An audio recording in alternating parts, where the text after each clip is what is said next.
Welcome to episode 208 of Empty the Bench on the Empty the Bench Podcast Network. Tom Albano, Nick Morgasen. Follow us on social media at ETB Sports, Facebook, Twitter, and Instagram at ETB Sports. Follow us on the Empty the Bench Podcast Network at ETB Network, Facebook, Twitter, Instagram, and TikTok. Follow us on YouTube, youtube.com/ETB Network. Make sure you like and subscribe. Close to 600 subscribers.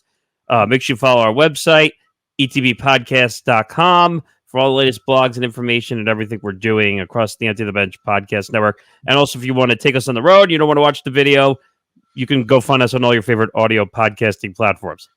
All right. I can't believe I'm going to say this, but it's a shorter week, and I'm not jinxing it for a change.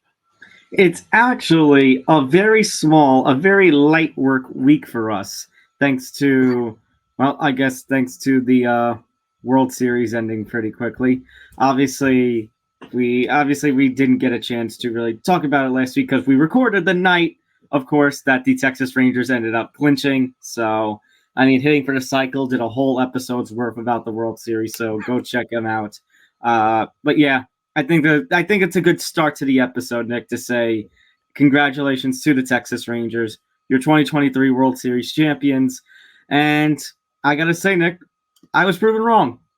I said very early on during our MLB season previews, I had given the thought that, well, the Rangers were spending all this money on the pitching. The answer to, because I remember they made the front office shakeup, and they said the answer to spending all the money on Corey Seager, Marcus Semien, was to spend more money.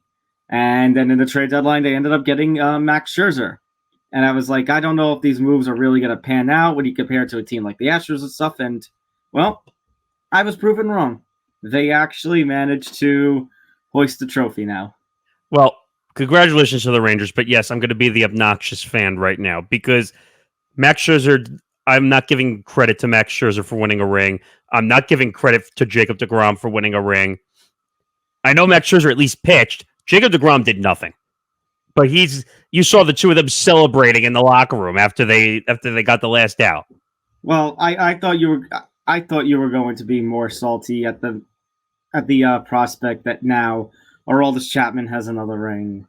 By the way, Eovaldi has a ring, and Jordan Montgomery, who apparently the Yankees told was never going to be a postseason pitcher, now has a ring. And screw you, Aroldis Chapman. But screw you, Fox, as well, because they were beating it down the Yankee fans' throats, showing those pictures. So an extra special, you need to shut the fuck up to Fox, because they were purposely nearly twisting that knife into the Yankee fans. We have a sound effect. You need to shut the fuck up. Well, I felt the need to say it too. But let me be clear. The Rangers outplayed the Diamondbacks in the World Series. By the way, I can toot my own horn because I got that series right in 5 games. 5 games, yeah.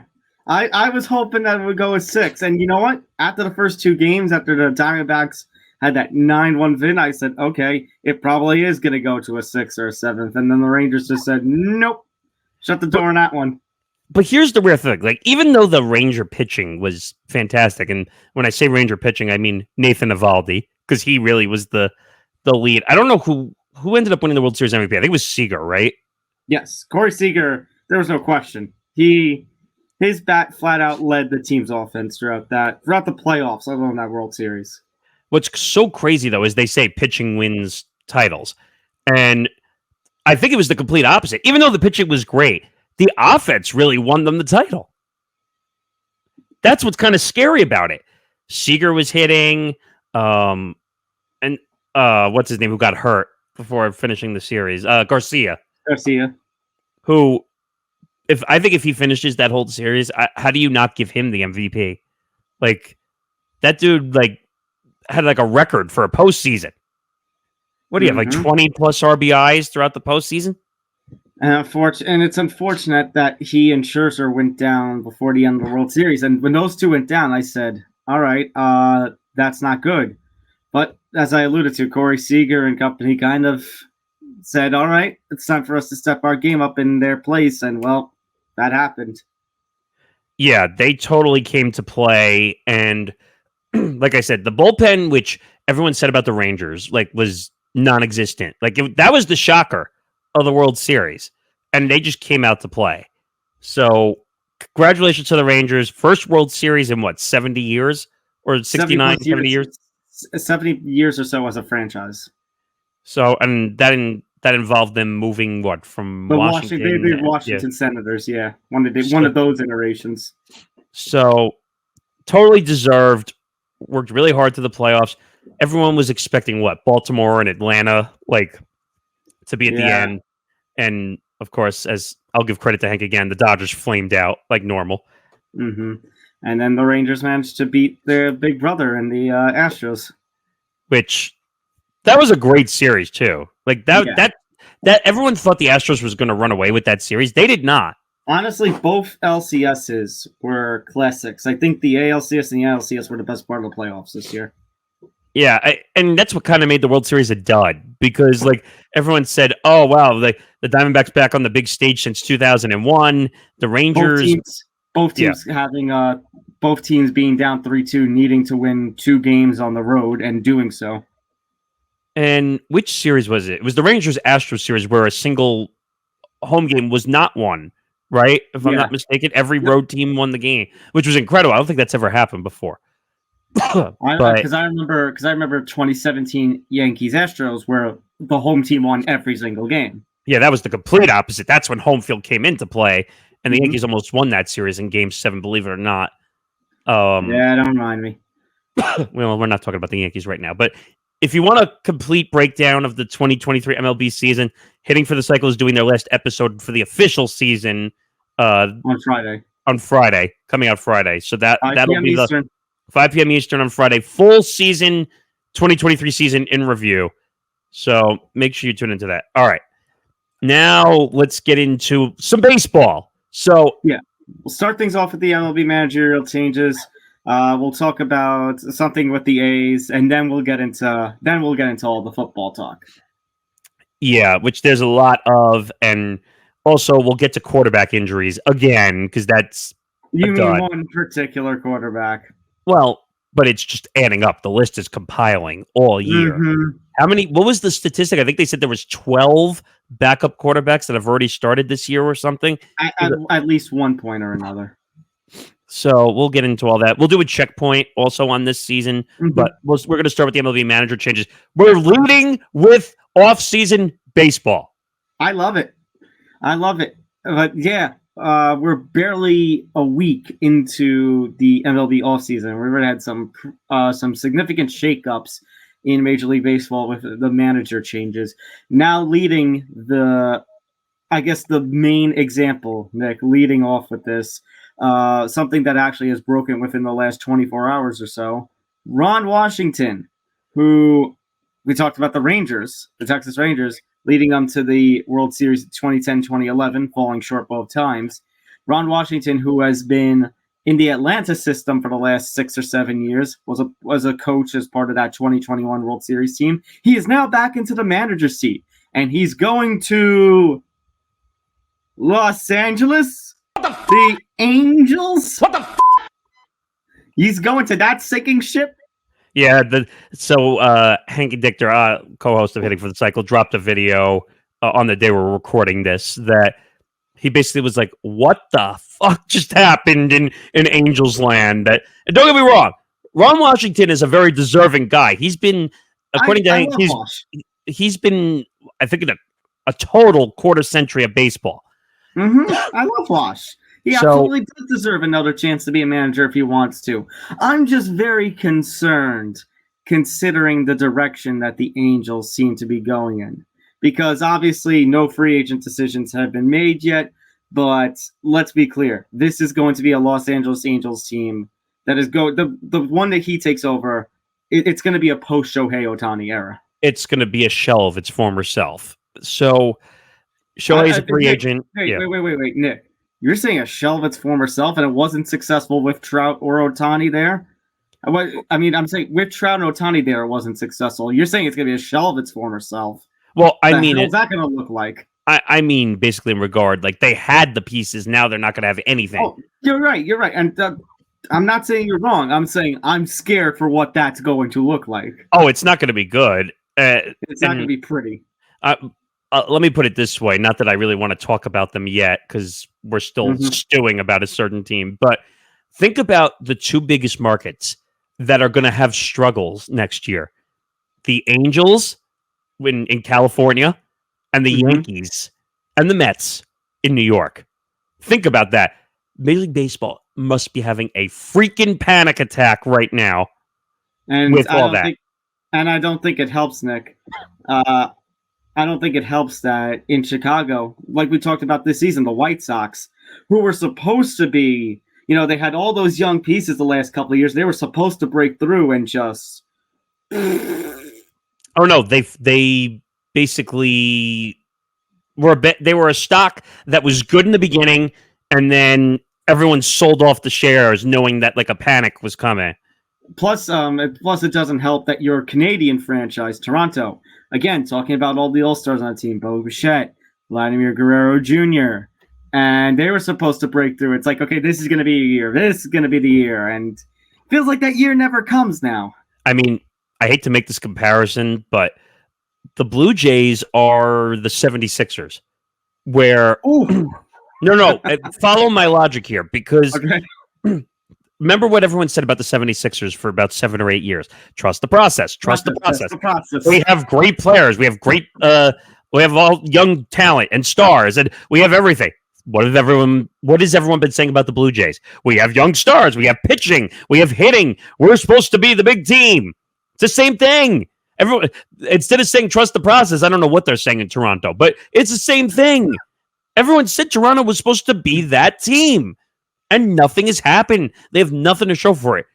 The last time they were in the ALCS was when Jose Bautista hit that massive home run against the Rangers. I don't know what year that was. That had to be like 2013, 2014. Or was it 16? It might have been 2016, but it was a long time ago. It's a long time ago. It doesn't matter. But looking at some of the other managerial.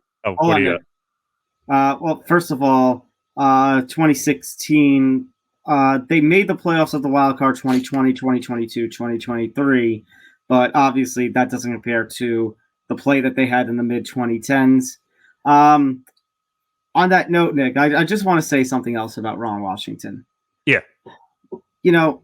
I think it's fantastic that he is going to be a manager again. I am concerned just a little bit, but at the same time not, because we'll talk about another old-time manager that just got another position, which I think you're going to be going to. But I hear Ron Washington, 71 years old. But you mentioned all the baseball experience. Is there going to be some sort of disconnect between what goes on, with the manager versus the locker room? But again, I really don't know what this Angels team is going to look like, considering that the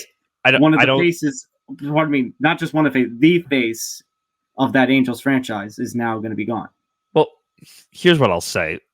The one thing I'll say is you could get an AI robot to manage the Angels, and it wouldn't matter. They wouldn't win any games. So it's not really going to matter what they do or try to accomplish. They're not going to win. As long as Artie Moreno is the owner of this franchise, they're not going to win anything. So that's pretty much the way I see the Angels organization really like doing things.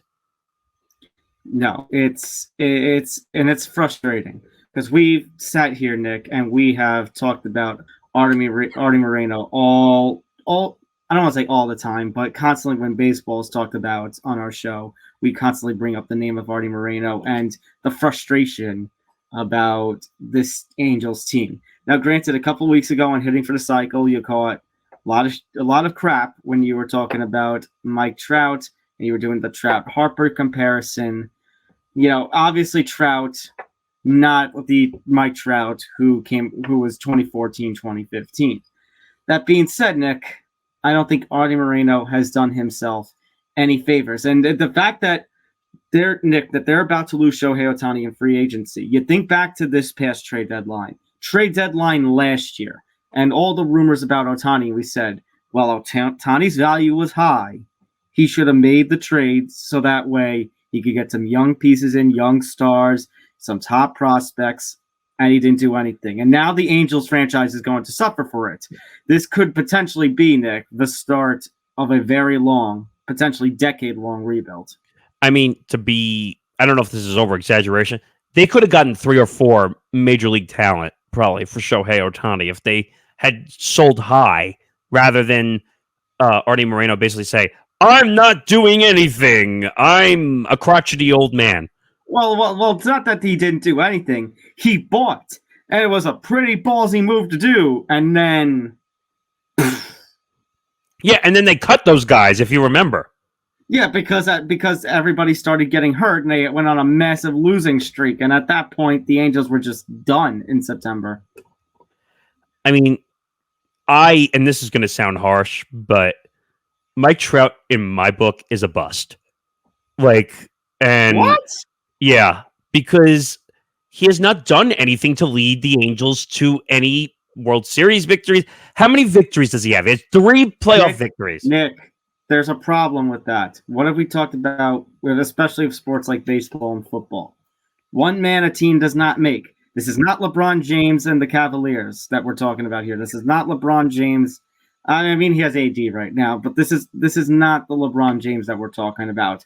So now, does somebody want to go over there to call him the LeBron James of baseball? I mean, feel free to make that comparison. My problem with it is Mike Trout plays one outfield position, and he bats in one spot in the order. You cannot clone 25 Mike Trouts and form a Major League Baseball team of all Mike Trouts. You may be able to do that in MLB The Show, but you cannot do that in real life. Yeah, but the one thing I will say is, he has not been 100% healthy by any means whatsoever. He keeps getting hurt. That I will agree with you on. That, and it is a bit of a concern. It is a bit of a disappointment in the second half of his career. And the other argument I will make, the contract that he got. That was a massive contract that is an all-star of a team that should be leading a team. And they've gone nowhere. See, again, I disagree. I disagree because I don't think the right pieces were put around. Because you want to crap on that contract, Nick. Albert Pujols' contract. Oh, God. Albert Pujols' contract was an albatross. And Anthony Rendon's contract. Anthony Rendon, if you are watching this, do you speak English now? Anthony Rendon, the guy who said he had no interest in baseball anymore. That's basically. So, I mean, it's also been the front office and Artie Moreno getting all the pieces that could be built around him, that could be built around Trout, getting those decisions wrong. Now, the one thing I will say about that contract, Nick, is Mike Trout had a choice when he had that contract. He could have not taken the money, taken a little less pay in years, and gone elsewhere to a team that knows how to win. But he wanted to be Mr. Angels. He felt that, and he and the Angels all who leads the Angels to success. And that was also very, one of the first seasons where they still had Ohtani. It was right before Ohtani's second season where he got that massive contract. So you get my point here that yes, he did have a choice, and for that I will agree with you. It was a bad choice by Mike Trout. Unless you want to say, well, he got his pay, which, yes, absolutely. At the same time, I understand your sentiment of frustration with Mike Trout not winning anything, but I think Artie Moreno has done an even worse job of trying to build around Mike Trout. And like I said, he could have built more young pieces around Trout now if he had made a trade for Ohtani. I mean, if he had traded away Ohtani one of these past 2 trade deadlines. But he was kind of what you alluded to. He was ignorant. He was egoish, and he tried to be ballsy, and it didn't pay out. And now he and the team are going to suffer the consequences of that. In my opinion, I think Artie Moreno is the worst owner in Major League Baseball. In my opinion, currently, yes, because he says he's willing to spend. My favorite was the fake out. Oh, I'm going to sell the team. Oh, I decided not to sell it. That one just rubbed me the wrong way for a lot of reasons. because that was the whole I'm the obnoxious owner with billions of dollars. I could do what I want, but I don't know. Let's leave the Angels on the burner because they're not going anywhere. Let's talk about the shocking move of the managerial moves, and that was Craig Counsell leaving the Milwaukee Brewers and taking a 5-year, $40 million deal with the Cubs. Yes, apparently the Ross experience in Chicago is over, and they threw a bag. I'm sorry. I just that was disrespectful in every way, shape, or form. What is Craig Counsell? I know, like, he's done well with Milwaukee, but he has no experience in the major market. And Milwaukee has constantly come close, but they haven't been able to get over the hump. And to be quite clear, I think that I know this season with Chicago ended up being a disappointment. They were going to sell, and then all of a sudden they started to fight their way through during the summer, and they made it close all the way through September, and ultimately fell short.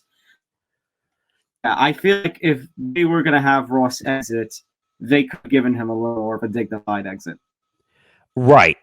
And I wish I could give truth serum to Craig Counsell when he got that offer of a contract for 5 years, $40 million, the richest contract in all of Major League Baseball. And basically what happens is, wow, richest contract of all time. Woohoo! Yay! I got my money. Did he really want to be in Chicago? Did he really want to be part of the Chicago the Cubs franchise? Like, is that what he really wanted, or did he just take the money? I mean, like, obviously, the kind of contract that he got, nobody is going to turn down. That's richest contract in managerial history. Exactly. But I guess the Cubs front office thinks that maybe putting someone with the kind of experience that Craig Counsell has, could help be the difference with that team. What does it raise my eyebrow a little bit, Nick, while we're talking about Craig Counsell, Ron Washington? These are experienced kinds of managers. These are not newbies. These are not young, new school kind of managers. These are some old school kind of guys, especially Ron Washington's case. Yes. And, I was going to say this before with Washington. Ron Washington should be thanking Bruce Bochy because Bruce Bochy wins a World Series. We're talking about experienced by the gut making those changes. So you get where I'm going with this then. Craig Counsell, Ron Washington, the big moves right now. Bruce Bochy comes out of retirement, one season, wins a World Series. Dusty Baker, Nick, I sang his praises a couple of weeks ago, talking about the Astros, coming back into the managerial spot after the Astros went through their whole cheating controversy, the garbage cans. And he was just basically a fill-in after they were forced to let their previous manager go as a result of all of that controversy. And he stays around. And everyone thinks, 2020, 2021, 22, as the Astros are losing some key pieces. And they're like, the Astros dynasty is going to come to an end. And he leads them to a World Series. So you get my question. Are some of these teams, like you mentioned the Cubs, you mentioned those choice about, the money or being a part of the franchise. Do you think there are teams like the Cubs that are looking to go with an old school style of manager because of the recent success of Bruce Bochy, because of the recent success of Dusty Baker? Well, the Cubs didn't go old fashioned. They picked up Craig Counsell. But if you look at the other organizations, Ron Washington is an old fashioned hire. People forget, and now I'm going to make people feel old. Ron Washington was part of the Moneyball era in Oakland. People forget that too. And not that I'm discouraging from him being hired. Like, he had those drug issues that he had to deal with, but he's a really good manager. Like, and people don't give him credit. He had to deal with the situation with Josh Hamilton also, if I'm not mistaken, didn't he? When he was the manager of the Rangers? I believe so. When I brought it up, Nick, because the reason I also brought it up is because who is to say really that is the answer? Turning to the old school manager. Now, believe me, I like when somebody goes with their gut, even with the numbers. But you think about Ron Washington, and we talked about the mess at the Angels franchise, Nick. Who is Ron Washington really going to be the answer? And look at the Mets. I love Buck Showalter, but the Mets tenure under his tenure in New York didn't seem to work out. By the way, Steve Cohen's a jerk, and people are going to tell me I'm overreacting, but Carlos Mendoza, that's the guy you choose to lead your franchise. You don't choose Craig Counsell. You don't choose. I don't know. Take your pick. You could have had Bruce Bochy when he was a free agent, but he was unemployed for 3 seasons. But that's the choice. You go out and say, let me go get a disgruntled bench coach who's sitting on the Yankee bench, and we'll make him the manager. No problem. You had Buck Showalter. I would rather have Buck Showalter than Carlos Mendoza. Go get Don Mattingly. He was out there too. Nick, I think Steve Cohen is suffering from a little emotional damage. I mean, well, I don't know. It depends what you consider emotional damage. To him, money is money. He doesn't care. But yeah, he is. Yeah, he is. Hey, I'm just going to throw my money all over the place. Hey. I mean, what was the number between the Scherzer and the Verlander deal? I think it was like $95 million that he basically paid out. Which he also paid for. Which he also paid for some of that. A lot of that, as they were moved over to both Texas teams. And see what's ridiculous, and like now we hear all the rumors that he's building an $8 billion area around the stadium. Basically, we have the athletic complex with Citi Field, the U.S. Open courts. Now they want to build even more of a casino, a complex, around it. Yeah, shopping, all this nonsense. Like, well, let's just put more money in the pocket of Steve Cohen that Steve Cohen doesn't need. I mean, my name is Steve Cohen, and I want your money. Exactly, that's it. I approve of this message. I mean, but all right. So, what were the other moves? There were. The one that you and I were puzzled about was the Stephen Vogt hiring by the Guardians. That, and Nick, considering they've just went from Terry Francona, that is somebody who, for his coaching experience, doesn't have really much managerial experience in Stephen Vogt. Yeah, and I think he was like a quality control coach with the Mariners, which again makes no sense in the pitching system. Now, I think he was a former catcher, so I see some of the resemblance of it a little bit because catchers and managerial roles kind of mesh. They make great managers, catchers. So I guess like it makes sense, but that was like the wild card of the bunch, which made no sense to me at all. And you go from Terry Francona to Stephen Vogt. Figure that one out. And I told you a theory that I have, my family has, when it comes to that Mendoza move. So now, with Sean Casey out of the picture for the Yankees for their hitting coach, rumors of Tino Martinez and Nick Swisher, two Yankee classics, in the mix for potential role for that. You know what my feeling is, Nick. You take whichever one is the hitting coach, and whoever doesn't get the hitting coach, you put maybe at third base, and then the third base coach, what's his name? Oh God, now I can't remember. The former Mets manager. I'm looking it up. So basically, I think because I remember we gave him Rojas. Luis Rojas. Yes. Okay. So you take Luis Rojas. I think you move him from third base to the bench because Luis Rojas. Here's why, and here's what I was. Somebody kind of close to me influenced me, and I kind of like it because we've seen Aaron Boone get ejected from a game how many times now? If in the event of a ejection or suspension of one Aaron Boone, at least Luis Rojas great managerial experience, not really, but managerial experience. I would rather. This is no disrespect to the great Bamtino. This is no disrespect to Nick Swisher. I would rather trust Luis Rojas, who has some managerial experience, to be an interim manager in the event of an ejection or suspension, rather than somebody with no experience like a Tino or a Swisher. I don't know. Plus, I don't trust Rojas at third base too much because we've seen some dumbness the last couple of seasons with some of the decision at third base, whether it be because of him or because of one of the players.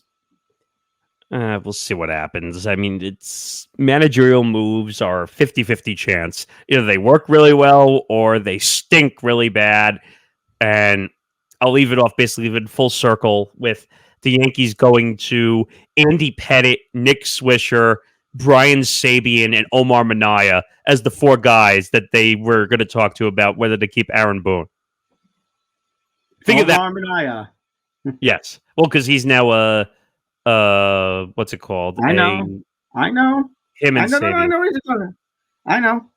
I'm just saying, Omar Minaya. Look how far things have come. Assistant. Yeah. I'm very curious though as to what the Yankees will do with this offseason. Obviously, we have Aaron Judge's comments, and that apparently Brian Cashman asked him, apparently Cash heard the comments about the numbers that Judge said that we're putting our focus on the wrong numbers, and apparently Judge wants RBI hitters here. No, my favorite was that apparently in the Yankee organization now they're going to teach bunting. Yeah, okay. The day that Aaron Judge and Giancarlo Stanton bunt to move a runner over. It's not those two, Nick. It's not those two, but somebody like a Glaber or a Volpe who has some speed. If you just put it down a little bit. Nick, the bunt can work. Hey, Volpe somehow won a Gold Glove, though. I'm trying to figure that one out with all the errors that he had. I mean, Nick, he still had a historical kind of rookie season. I mean, think about some of the Yankee highlights of this season, Nick. Aaron Judge, Gerrit Cole, Anthony Volpe. Yeah, that's it. I know Gerrit Cole's a Cy Young finalist also, but... Yeah, Gerrit Cole's Cy Young finalist, Aaron Judge. I mean, he missed quite a bit of time because of the wall in Los Angeles, but he still tore up the baseball for the less amount of time that he played. I mean, my God. Ugh. All right. Speaking of California, Nick, and speaking of crappy teams, let's give a little update on the A's. So apparently a teachers union tried to put a bid in to get votes in to force a vote on, if the A's stadium funding should go through. And the Nevada judge said, no, I strike that down. We're getting our baseball team in Nevada one way or another. I mean, I haven't played this in a while, but...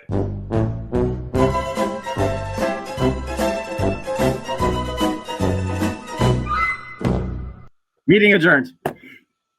I mean, I love this because everyone means necessary. They're trying to stop Vegas from getting A's baseball. And now the teachers union is the latest dumbass attempt to make it not happen. Hey, what are you saying about teachers and dumbasses? No, not you. I'm talking about the stupid teachers union in Nevada. Well, teachers unite, and we're going to stop A's baseball from going to Vegas. I understand your sentiment. I mean, if all those A's protest nights didn't work, nothing was going to work. You mean like showing up and buying tickets and saying it was a protest? Sell the team. Sell the team. Sell the team. Because that made total sense. Good job, A's fans. You're a bunch of idiots. Well, I mean, Nick, like it or not, the A's are moving to Vegas eventually.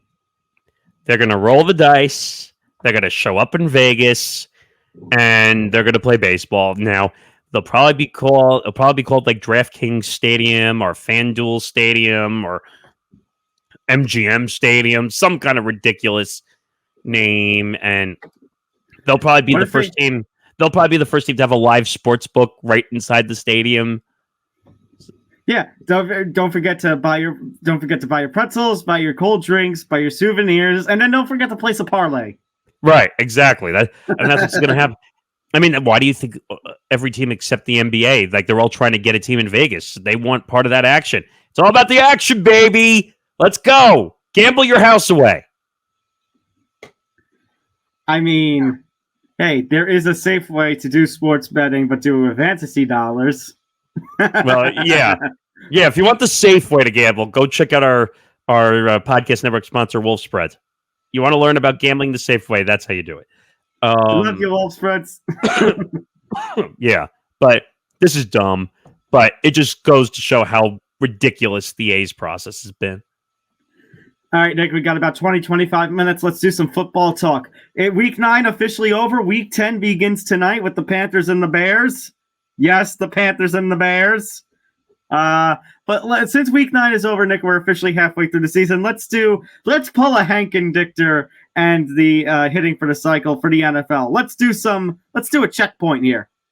Yeah, so a lot of headlines so far early. I don't know. Where do you want to start? I mean, Nick, let's just maybe go through like little quickly division by division. So let's start with the AFC West. Let's do it, Nick, like we did the NFL preview. So we'll start with the AFC West. Yeah, Chiefs run away at this point. Yeah, and by the way, they started off terribly. Like they just, I still don't think they're offensively clicking. To be quite honest, even through 9 games. There are a little bit concerns. I mean, Nick, think about it. They went up 21-0 on the Dolphins, and then the defense, and then the offense kind of just didn't get anything going. And the defense almost let them up back into the game, but the defense managed to make some key stops in the fourth quarter. Now, granted, their competition, Nick, in that division are the Chargers. And you know my feeling about the Chargers. They can be better than what their 500 record says they are, but they have a certain head coach there that should not be there. By the way, Nick, speaking of the Raiders, did you hear about this story about Antonio Pierce, that apparently the players were ravaging and ranting against Josh McDaniels, and Antonio Pierce, as an assistant coach, spoke on his behalf at a meeting, and he said that the Raiders need to have the mindset of the 07 Giants, that they can beat anybody, and to fire the players up, except Josh McDaniels told Pierce, yeah, you never talk about the Raiders like that. And when, Mark Davis heard the story, he basically chose Antonio Pierce over Josh McDaniels, which, holy crap, it's about time Josh McDaniels got out of there. That's number one. Number two, congratulations, Raiders, for when you're going to be paying 3 head coaches, because you're going to be firing another one. And number 3, you should have kept Massagia, like I keep saying, instead of dealing with McDaniels. And number 4, Nick, if Josh McDaniels is going to be whining about that kind of speech, then I don't think Josh McDaniels deserves to be a head coach in the NFL. Actually, no. Let me get the hottest. I don't think he deserves to be a coach in the NFL. If you're gonna have that thin of skin, seriously, yeah. I mean, maybe you could call it giant bias, but one of the greatest underdog stories in NFL, let alone the sports history, let alone the NFL. And you're going to be crying about, oh, don't talk about the Patriots like that. Don't talk about Bill Belichick like that. Yeah. But meanwhile, every player is against you, and he just fired them up. Shows you how crappy of a head coach you are. Well, he's a coward, I would say, number one. But, we need to find... I think this needs to finally end the notions, the offensive genius in Josh McDaniels. He's not an offensive genius. He's not. And how many situations did he fuck up? We're talking... Remember when he was supposed to be the head coach of the Broncos? And then he's like, oh, I'm scared. I can't do this. I'm running back to the Patriots. And I think the Belichick tree, Nick, it does not work. Between him, between Joe Judge, it doesn't work. So, it doesn't work. And then I forgot, Nick, our beloved other fourth team in the AFC West. Where is it?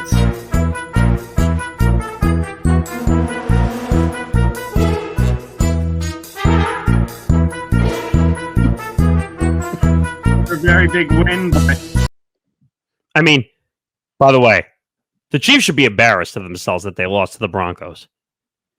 I'm very mad because I had a whole big thing I was going to do, and now I can't even do that.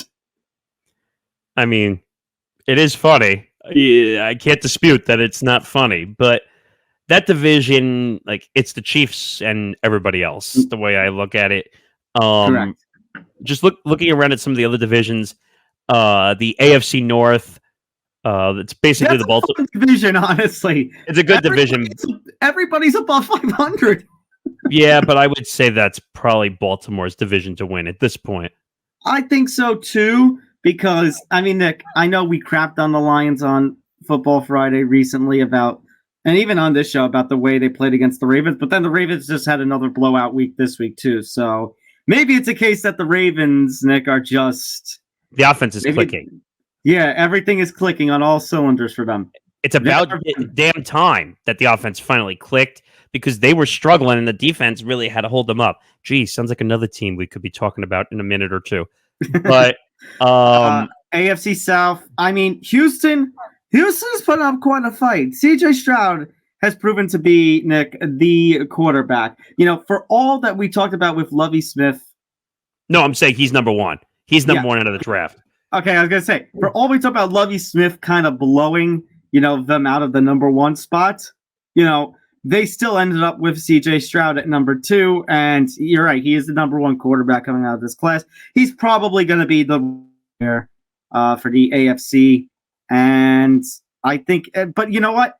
Houston is still a developing team, Nick. The Jacksonville Jaguars are another team firing on all cylinders.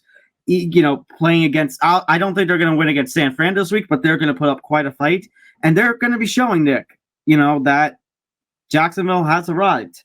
And, Jacksonville under Doug Peterson has been doing some pretty big things these last couple of seasons. Yeah, and give them credit where credit is due. But I just don't think it's going to be enough.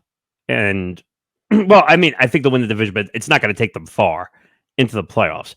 But just to look around at, unfortunately, my divisional realm of the AFC.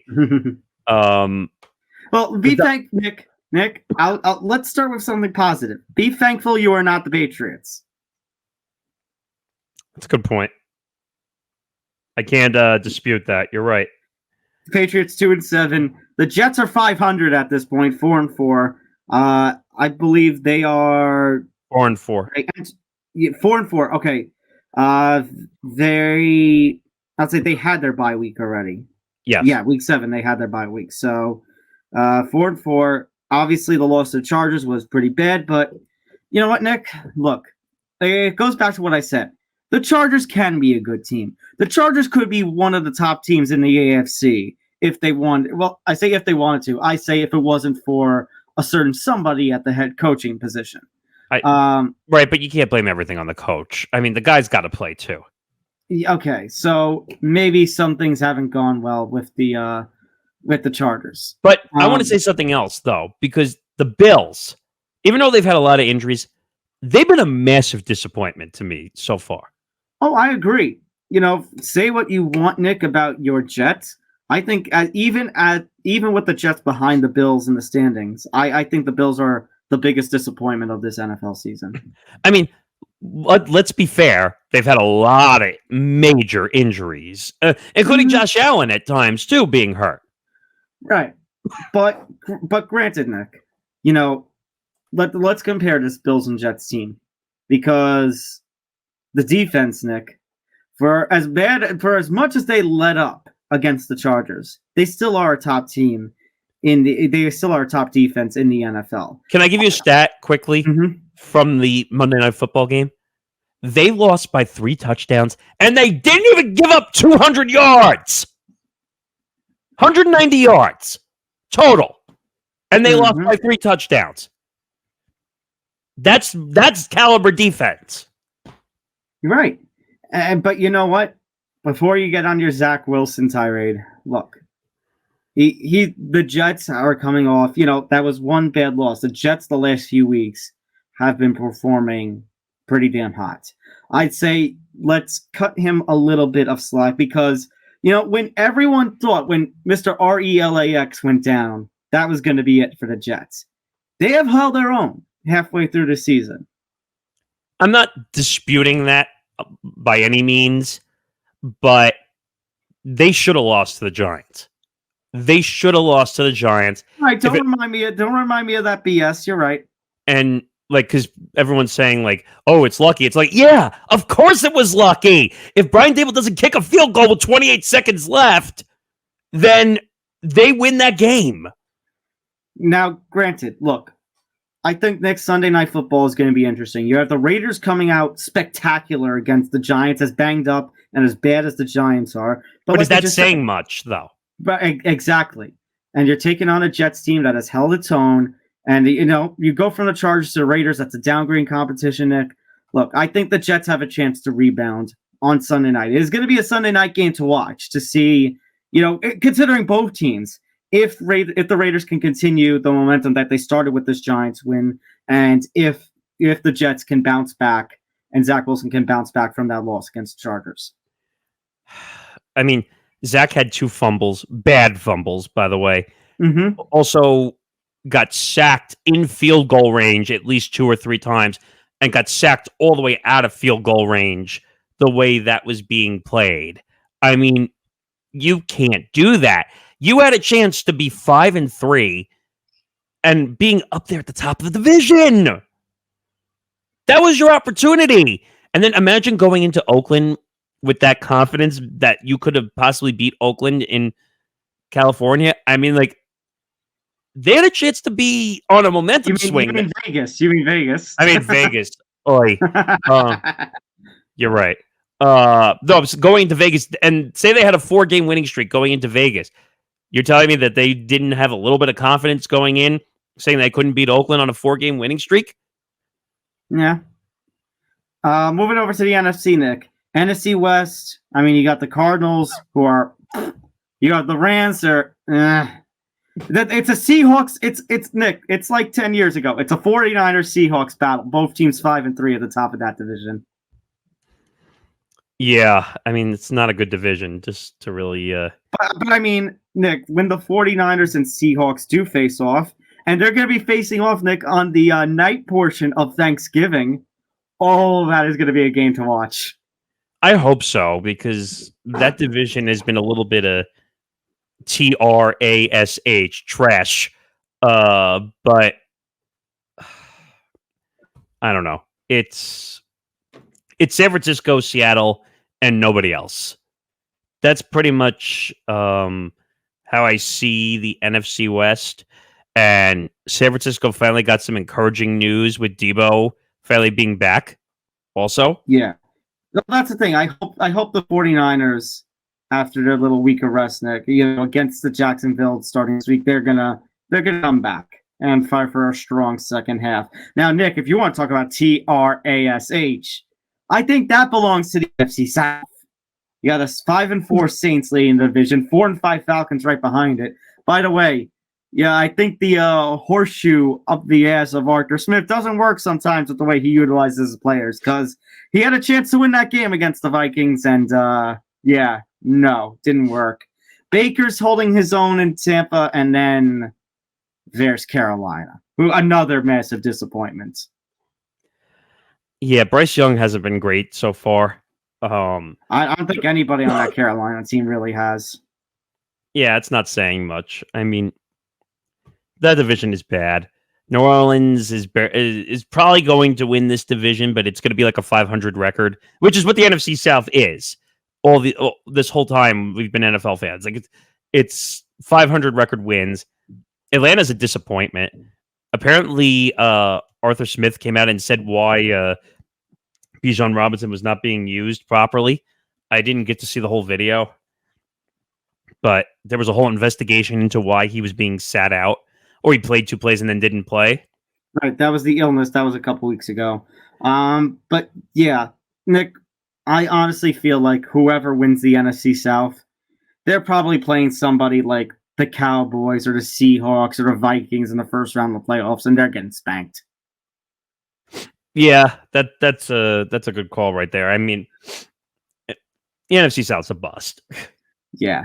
Moving over to the NFC North. Speaking of the Vikings, they're sitting second at 5-4. Nick, in spite of the injuries to Justin Jefferson, now to Kirk Cousins, Joshua Dobbs didn't look great against. Cut him some slack because he came in, didn't know everybody's names, didn't know the quarterback count, didn't know anything, and puts out a winning drive and wins. Yeah, well, I was gonna say coming into Nick, he wasn't supposed to play in this game, and then the young quarterback that they drafted this past draft, Jared Hall. Jared Hall, yeah, gets hurt, and then he's got to go in. And credit where credit's due. So hopefully, who did the Vikings play this week? Let me double check. Oh, they played the Saints at 1:00 Eastern. Hopefully, that is a game where Joshua Dobbs can really, truly showcase what he has.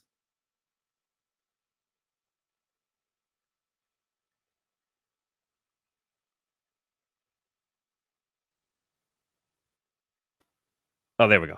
I don't know. I hope he comes in and he plays halfway decent and he can lead the team, but we'll have to wait and see. Yeah. And then there's the NFC East. Nick, based on what we saw in that Eagles-Cowboys game, it's the Eagles all. I mean, they're 8-1. At this point, the Eagles are winning that division. Jerry Jones can say whatever he wants. Oh, we played our hearts out. We should have won that game. The damn rat, the damn net, the damn that. How about them Cowboys? They'll get a wild card spot, believe me. But that is Philadelphia's division to lose. Terrible loss. Terrible loss by the Cowboys. Yeah. You can't engineer a drive. You can't engineer that drive, and then you're going backwards all the way to the 22. I told you that damn Dak doesn't know anything, and I can't wait to get rid of him after this season. Yeah, I'll believe that, Jerry, when you actually do it. Cowboys are trash. Commanders are trash. And then there's the Giants. Nick, which leads us into this. Yeah, and this was a non-contact injury. Yeah, so it's devastating. Torn ACL, which means his 2023 season is done. Nick, I think that means he's not going to be ready to go for the start of 2024. This has bad news written all over it. So you think, after that frustrating loss to the Jets, and then they just got slammed by the Raiders, and yeah, as part of that, Daniel Jones stumbles around the field twice, and it's a torn ACL. This team is lucky, they haven't almost killed him out there. The way the offensive line is played, and I can't blame this one on the offensive line because he didn't get hit. It was a non-contact injury. It looked like, Nick, you pointed this out. It looked like he got his cleats stuck in the turf, which the controversy of the turf fields, Nick, the controversy of the material used in the fields, this is just gonna exasperate that controversy. Yeah, I mean, and by the way, the players need to shut up because I'm getting so tired of them complaining about the turf. Go blame the owner if you don't like the way the turf is. Don't call out the NFL. Don't call out Roger Goodell. Don't call out the sod master guy who apparently is the guy that I forgot what they call him. He does all the fields for the major games. But go blame the owner. Go blame the greedy fucking owners who don't want to spend the money to make sure the fields are safe. That's the guys you should be blaming, not the NFL. Well, unfortunately, Nick, one way or another, the Giants are without Daniel Jones. And now, Nick, I am going to sound absolutely harsh and absolutely cruel. And it's a shame that I have to do it, considering, Nick, that, Hank just put out a blog, a top 5 reasons why you can't blame. It was a good one, too. Yeah. And Hank's opinion, Nick, is that the Giants have let Daniel Jones down, which, here's what I say. Yes and no. Daniel Jones was not the greatest quarterback, but what did we talk about last season, Nick, when Daniel Jones was having the season of his career? And we said one of the reasons that they couldn't go over the top. Now, granted, they got to a final 8, which nobody expected. One of the reasons they couldn't go over the top, they did not have the weapons around. And that was supposed to be the case, Nick, once they got Darren Waller. And Darren Waller, another person who has been completely hampered by injuries this season for the Giants team. Yeah, he got hurt. The whole offensive line got hurt. I think the injury, and people don't remember, but Andrew Thomas is really the guy that makes this team go. Yes. And has he even played? He's been banged up. I think he came back last game. But you know who else came back last game, Nick? They were promoting. Oh, major addition. Mr. Burger Man came back, who is going to go down as one of the biggest modern busts in Giants history. I mean, he deserved every horrible thing that the media said about him, including us, that, you know what, he should go to he's going to probably be employed by a Burger King or a McDonald's soon, the way that because he's basically a turnstile in Penn Station. Nick, are we going to one day see Evan Neal in a Burger King commercial with the Whopper Whopper song playing in the back? Whopper, Whopper, Whopper, Junior, Whopper, Whopper, Whopper. Yeah, basically. I can see that now. BK, have it your way. Oh, wait, why am I not playing football anymore? Have a Whopper. So, I know Hank, ever since last week's embarrassing loss to the Jets, has been calling for the head of Brian Daboll. And I threw that proposal to you, Nick, about, well, if Tommy DeVito, or you're not going to allow him to throw the football because you don't. Yeah, that was bad. That was bad. If you're going to not allow him to throw the football because you don't trust him, then I think that's a general manager problem too. Why is he on this team then? Why don't you have another emergency quarterback? Here's the other problem. If you're not going to trust him to throw the football, you're going to get Saquon Barkley killed. Yeah. Because if you're just going to... How many times did they hand it off to him in that game? 40 times? 40 freaking times! You can't have a running back taking carries for 40 times a game. That just won't work. It's a terrible thing. Why do you think Saquon Barkley is always hurt? Because the guy can't stay healthy and on the field. He's always getting hit. All right. So then let me just go to my thing, Nick. So I want to go do a little response to this injury, plus Hank's sake of maybe Daboll and Josh Allen being on the potential hot seat. If you do that and you get rid of those two, which I said you can't afford to do at the start of this, during the preview, then do you then have to tank at basically the season, get one of these quarterbacks coming out of college, and then cut Danny at the end of the season because you're only going to be guaranteed, you're only going to have to pay him next season. And, but because here's my thing, is Danny the greatest quarterback? Absolutely not. But you cannot go from, who was the head coach in his rookie season that they fired after 19? Wasn't Shermer, was it? Giants 2019. You're talking about the guys they got, the other guy they got from Green Bay. What's his name? I was thinking of Shermer. That's what I said, Shermer, yeah. Yeah, you cannot go from Shermer to Joe Judge to Brian Daboll to another head coach and expect success. And that's not including, Nick, the guys who have been around somehow since, if they're any less than 17, when McAdoo was a coach. That's the guy I was thinking about. Yeah. You can't go through head coaches like that and expect success. And by the way, Daboll handles the media pretty well for someone who's had a frustrating season. Exactly. And Nick, let's not forget, last season, the way that the Giants got to the final 8, luck maybe, but he was named head coach of the year for a reason. Well, I'm looking at their schedule quickly, and then I don't know how many stories we have left, but just one. I want to go through some of the games because I see a few more wins that they could have had on this schedule, at least 2 or 3 more. The Jet game, they should have won. Yeah. Okay. They're playing the Commanders in week 11, who they've already beaten. But Right. I'm worried. But I'm worried if Tyrod Taylor's not back for that game. I don't know if DeVito leads them to a win. They should have won the Buffalo game. They should have. They had two chances to win. And I think that's the frustrating part, Nick. Is have I gotten most of this season correct? Did I expect them to be a 2-win team by this point? Yes. But the way they've played, Nick, they should be a 500 team. And that's the problem. Like, if they were healthy against the Raiders, They would win that game. They would have. First of all, they would have been the favorite if they were fully healthy. So to lose 30-6, that just was not a good look.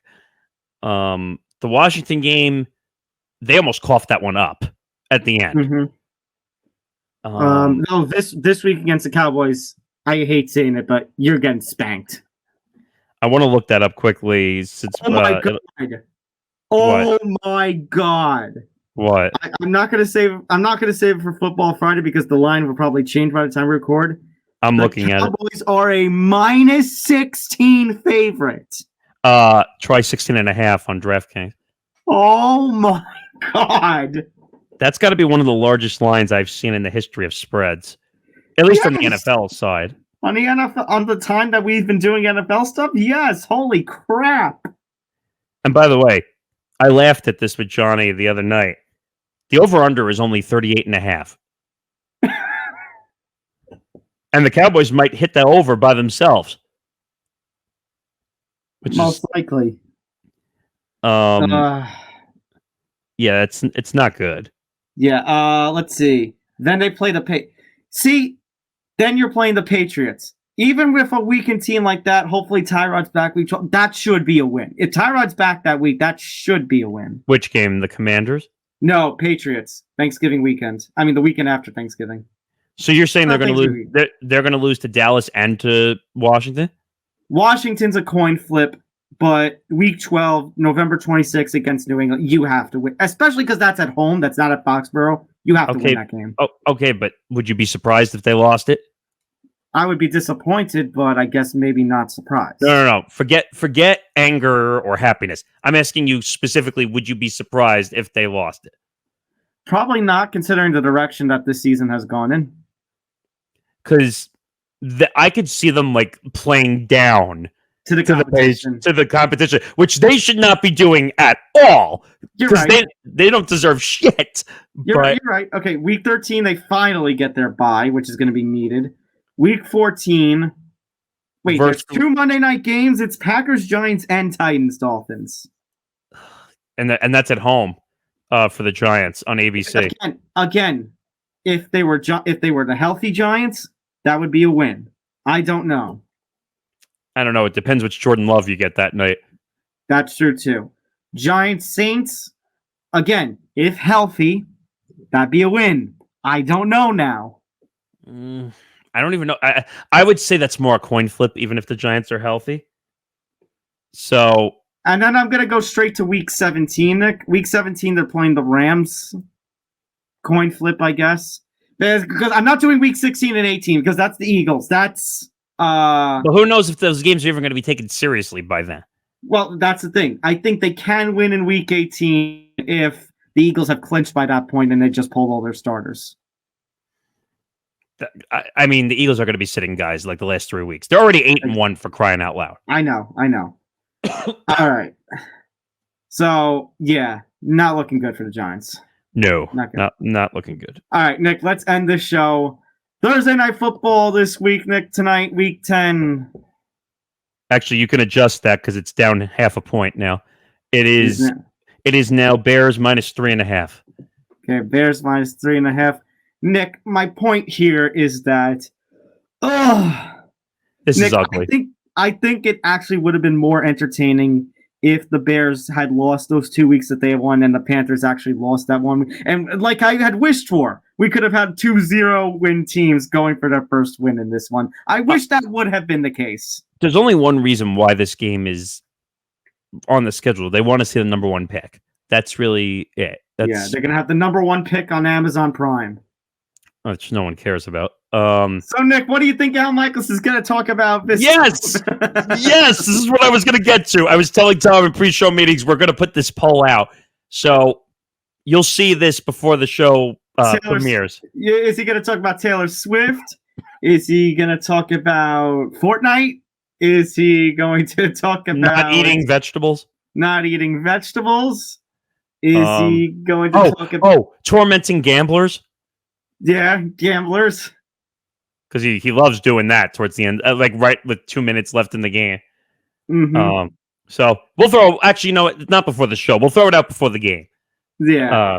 I'm curious what Al Michaels is going to do. That being said, Nick, I'm gonna pull the Hank. I have this little makeshift coin right here. I'm gonna do the flip. All right. You know what? Just because much as you can say they've proven, and just because I want to see the Panthers more miserable for the trade, you're requiring the number 1 pick like they did. And Nick, because my co-host is one Zen Bando, a Chicago native, I'm gonna call for the Bears. I'm gonna say Bears. You're taking the money. I think that 3.5 going down from 4 to 3.5 is gonna allow me to take the money. Yeah, this is ugly, and I don't know. This is going to be like the Al Michaels, I'm just going to abuse everybody game. Like, just as you're watching it, like, it's just going to be like, spew, spew, spew. I'm just going to attack everybody that I see in my sight. Get out of the way or you're going to get yacked on. So, the way I look at this game, it's so bad. It's so ugly. It's not fair. Why, Amazon?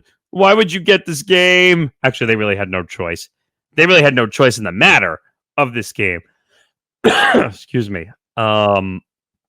Yeah, I can't lean on the Panthers at all. Like, really, I can't lean on them at all. So, I guess I'm going to take the Bears, but I'm not confident in the pick. But just like first time I've said it all year, fuck it, take the Bears. Take the Bears, take the money. And that's the takeaways you can get from this show, because that's going to do it for this edition of Empty the Bench. Make sure to hit the like button, subscribe, hit the notification bell. We're getting closer to 600 subscribers, so please help all you can. Thank you all for your support so far and your future support. Follow us across social media, Facebook, X, Instagram, TikTok at ETB Sports. Follow the network, Facebook, X, Instagram, and TikTok at ETB Network. Make sure again to subscribe, youtube.com/ETB Network. Take us on the road with you with Acast and other audio-only platforms. If you are listening on those platforms, we thank you so much. Make sure to come to our YouTube home of youtube.com/ETB Network. That is our base. And don't forget to go to etbpodcast.com for more information about the network, blogs from our contributors, including some of our hosts here at the network, and so much more. And make sure to follow us on our personal social media accounts at Morgasen Radio for Nick, at Thomas J. Albano for myself. All right, for Nick, I'm Tom. We'll see you next week on ETB, guys. Take care. Good night, everybody. We'll see you next week.